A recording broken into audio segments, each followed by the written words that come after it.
بسم اللہ الرحمن الرحیم۔ السلام علیکم ناظرین، میں ہوں doctor Mohammad Saleem and welcome to the national narrative. بحالی آزادی افغانستان کے بعد امریکہ، یورپی یونین، روس، چائنا اور جتنی ریجنل پاورز ہیں ان کی افغانستان کی طرف خارجہ پالیسی کی کیا ترجیحات ہوں گی، اور پرٹیکولرلی امریکن خارجہ پالیسی کے خط و خال ٹو ورڈز افغانستان کیا ہوں گے۔ اور جو بورس جانسن ہے، یہ انگلش پرائم منسٹر، انہوں نے بات کی کہ یورپی یونین بائیکاٹ کرے، ان کو ریکگنائز نہ کرے افغانستان کے اندر طالبان کی حکومت کو، یہ کیا ہے اور آگے چل کے ان کی کیا لائحہ عمل ہوگا، اس موضوع پہ آج کے ویلاگ میں ہم بات کریں گے۔ ناظرین، یہ بات بالکل عیاں ہے کہ ابھی جو افغانستان کے جو لوگ ہیں ان کے پاس ان کی اپنی حکومت ہے، اور ابھی ان کا کوئی رولر اور کوئی ماسٹر نہیں ہے۔ جو اب کی حکومت ہے یہ انڈیجنس لوگوں کی، پیور انڈیپینڈنٹ لوگوں کی افغانستان کے اندر حکومت ہے۔ تو کیا ایسی صورت میں امریکہ جو ہے افغانستان کے ساتھ دشمنی رکھے گا، تعلقات خراب رکھے گا اور ادھر بدماشی دہشت گردی کرتا رہے گا پیچھے بیٹھ کے؟ جی ہاں، وہ یہ بھی کرنے کی کوشش کرے گا ایک طرح سے، کیونکہ ابھی بھی پیچھے جو سیکیورٹی کانٹریکٹرز ہیں نا، 15 سے 20 ہزار، ان کے ذریعے سے وہ افغانستان کے اندر انسٹیبلٹی کروانے کی کوشش کرے گا۔ لیکن جو افغانستان ہے وہ ایک ٹرائبل معاشرہ ہے، زیادہ رورل ایریاز ہیں افغانستان کے، کچھ ہی بڑے بڑے شہر ہیں جیسے کابل ہے، کندھار ہے، جلال آباد ہے، غزنی ہے یا ہرات ہے، کچھ بڑے شہر ہیں، لیکن زیادہ رورل ایریا ہے۔ اور جو ٹرائبل ایریا ہوتا ہے، رورل ایریا ہوتا ہے، اس میں ہر بندہ دوسرے کو شخصی اعتبار سے جانتا ہے، ایک دوسرے کو کئی کی نسلوں سے لوگ جانتے ہیں۔ تو جتنے یہ جو ہوں گے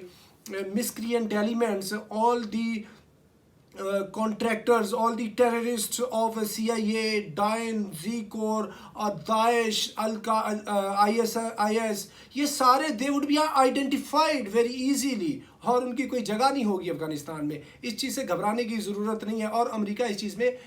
کامیاب نہیں ہوگا۔ ایک تو یہ بات ہوگی بہت واضح، اور دوسری بات یہ ہے کہ امریکہ افغانستان کے ساتھ تعلقات قائم رکھے گا،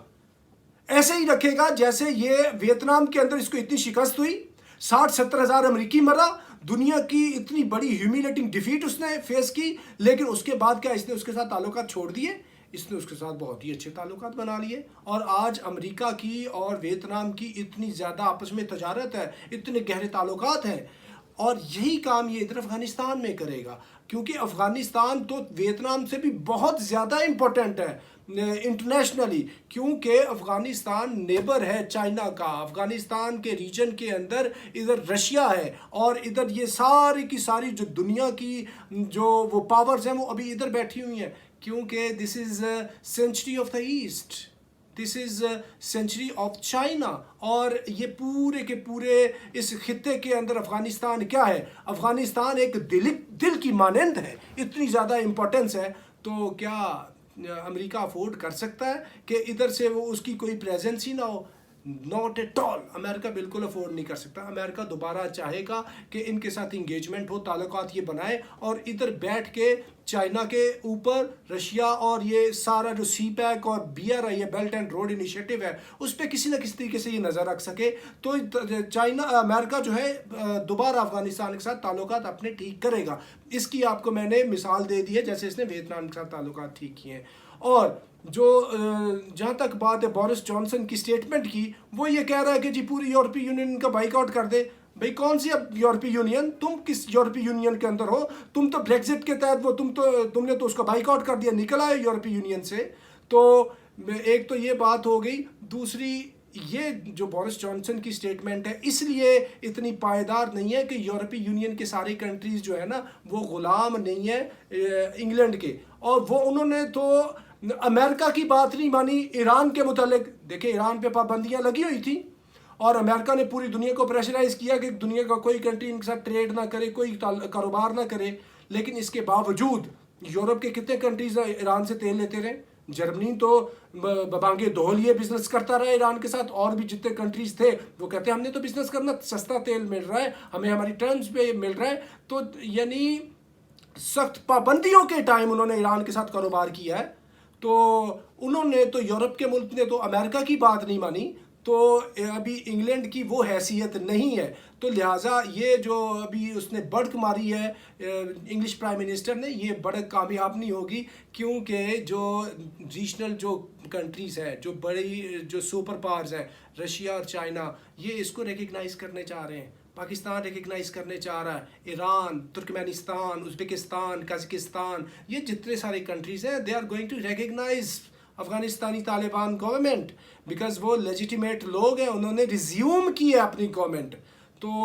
یہ جو ساری صورتحال ہے، اس صورت میں کوئی بھی ملک افغانستان کو وہ انائے کرنا نہیں چاہے گا، نہ امریکہ ان کے ساتھ تعلقات خراب کرنا چاہے گا، وہ بھی تعلقات کو ان کے ساتھ بحال کرے گا، but it will take a little time, because اتنی تلخیاتیں ہیں ایک دوسرے کے ساتھ، تو پھر تھوڑا تھوڑا ٹائم تو لگتا ہے۔ اس کی ایک آپ کو میں اور مثال دے دوں، افغان رشین وار 10 سال رہی، کتنی بڑی جنگ لڑی، سوویت یونین ٹوٹ گیا افغانوں کے ساتھ جنگ لڑتے لڑتے، تو اتنی آپس میں ان کی ایک دوسرے کا دشمنی تھی، ادھر بھی اتنے لوگ جو ہیں وہ افغانستان کے لوگ مرے ہیں، اور رشیا تو ٹوٹ گیا تھا، سوویت یونین ٹوٹ گیا تھا، تو کیا اس کے بعد رشیا نے افغانستان کے ساتھ تعلقات نہیں رکھے؟ بھئی آج اس کے اتنے اچھے تعلقات ہیں افغانستان کے ساتھ، کتنا یہ جو پیس کا وہ پروسیس چلتا رہا ہے، رشیا کے اندر ماسکو میں بھی ڈائلاگ ہوتے رہے، اور رشیا بڑا امپورٹنٹ پلیئر ہے اس وقت بھی افغانستان کے اندر، اور وہ افغانستان کا جو بھی انفراسٹرکچر ڈیولپ کرنا ہے، اس کی جو جتنا بھی ڈیولپمنٹ کا کام ہے اس کے اندر وہ پارٹنر بننے جا رہا ہے۔ تو یعنی یہ انہوں نے اتنی 10 سالہ جنگ لڑی ہے، 5.5 لاکھ ریڈ آرمی نے آگے اتنی لڑائی کی ہے، اس کے بعد جب لڑائی ختم ہوئی ہے اور ابھی تعلقات دوبارہ ٹھیک ہو گئے، تو جہاں تک معاملہ ہے کہ امریکہ اس کے ساتھ تعلقات نہیں رکھے گا، وہ ایسی بات سمجھ میں نہیں آ رہی، کیونکہ امریکہ جو ہے اس خطے سے بالکل آل آؤٹ نہیں ہونا چاہتا۔ اگر امریکہ بالکل آل آؤٹ ہو گیا تو وہ دنیا کے اندر اس کی جو ابھی رہی سہی ساکھ ہے تو وہ بہت ہی متاثر ہو جائے گی، لہٰذا افغانستان کی حکومت کے ساتھ امریکہ اور یورپ اور یہ سارے ملک گریجولی تعلقات کو ڈیولپ کریں گے، وہ اس سے کٹ آف ہو کے نہیں رہ سکتے۔ تو ناظرین آج کے لیے اتنا ہی، up to the next time, thank you very much, Pakistan زندہ باد۔